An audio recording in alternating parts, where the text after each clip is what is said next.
जिल्ह्यात घडी विस्कटली आहे। आज जे काही सुरू आहे ते थांबवायचं असेल तर आम्ही काही पूर्वी टीका केली ती विसरून आपल्याला मोठ बांधावी लागेल।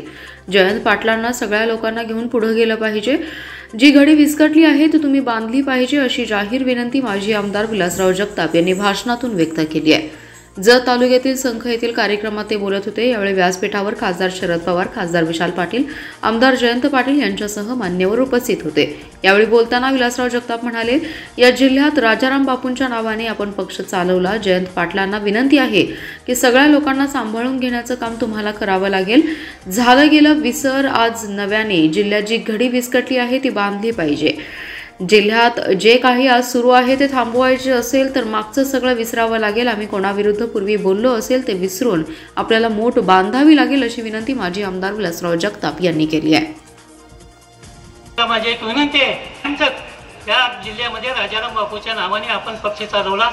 जयंत पाटलाला माझी एक विनंती आहे, ह्या सगळ्या लोकांना सांभाळून घ्यायचं काम तुम्हाला करावं लागेल। झालं गेलं मागचं विसरावं लागेल आपल्याला।